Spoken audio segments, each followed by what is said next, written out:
السلام علیکم۔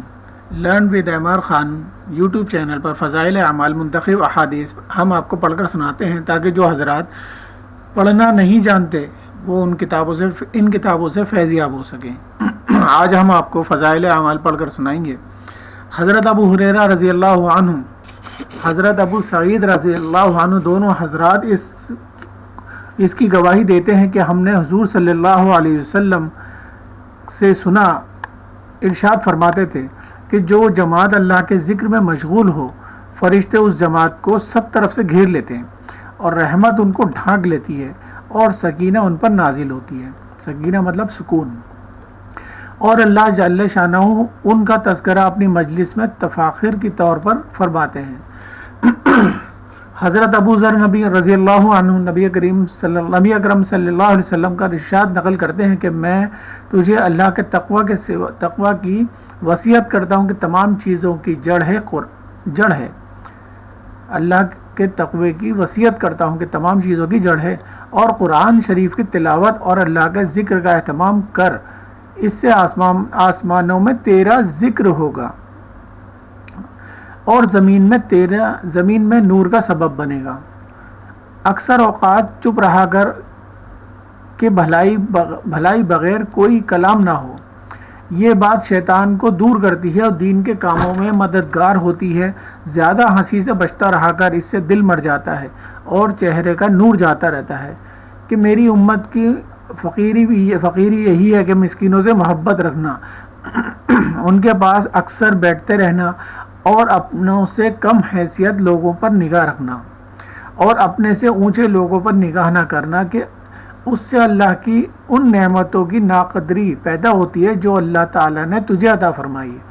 قرابت والوں سے تعلقات جوڑنے کی فکر رکھنا، اگر تجھ سے تعلقات توڑیں، حق بات کہنے میں تردد نہ کرنا۔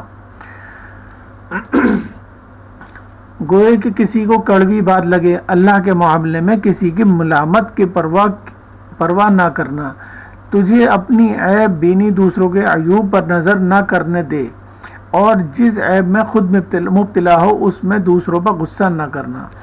حضرت ابو حسن تدبیر سے بڑھ کر کوئی عقل مندی نہیں کہ وہ اور ناجائز امور سے بچنا بہترین پرہیزگاری ہے۔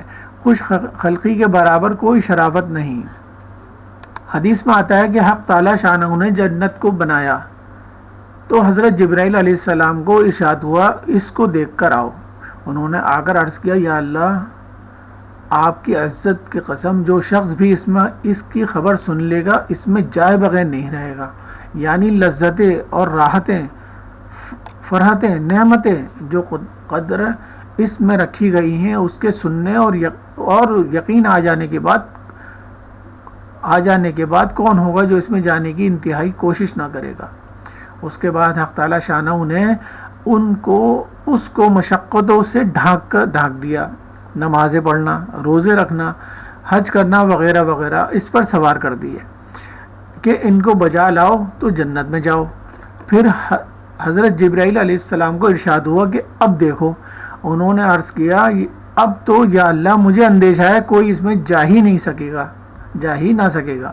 اسی طرح جب جہنم کو بتایا تو حضرت جبرائیل علیہ السلام کو اس کے دیکھنے کا حکم ہوا۔ وہاں عذاب، وہاں کے مصائب، گندگیاں اور تکلیفیں دیکھ کر انہوں نے عرض کیا، یا اللہ، آپ کی عزت کی قسم، جو شخص اس کے حالات سن لے گا کبھی بھی اس کے پاس نہ جائے گا۔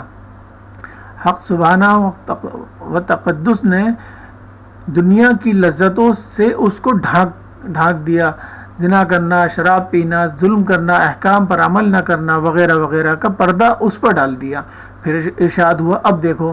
انہوں نے عرض کیا کہ یا اللہ، اب تو مجھے اندیشہ ہو گیا ہے، شاید ہی کوئی اس سے بچے۔ اسی وجہ سے جب کوئی بندہ اللہ کی اطاعت کرتا ہے تو گناہ سے بچتا ہے، تو اس ماحول کے اعتبار سے جس میں وہ قابل قدر ہوتا ہے، اسی وجہ سے حق تعالی شانہ اظہار مسرت فرماتے ہیں۔ جن فرشتوں کا اس حدیث پاک میں اور اس قسم کی بہت سی حدیثوں میں ذکر آیا ہے، وہ فرشتوں کی خاص جماعت ہے جو اسی کام پر متعین ہے کہ جہاں اللہ کے ذکر کی مجلس ہو، اللہ کا ذکر کیا جا رہا ہو، وہاں جمع ہو اور اس کو سنیں۔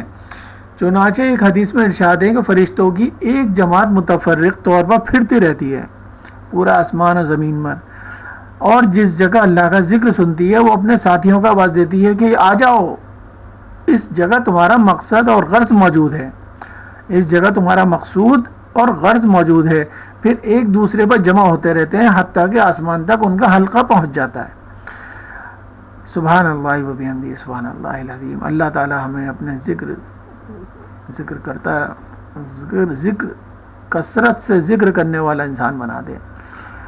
آمین ثم آمین. السلام علیکم ورحمۃ اللہ وبرکاتہ.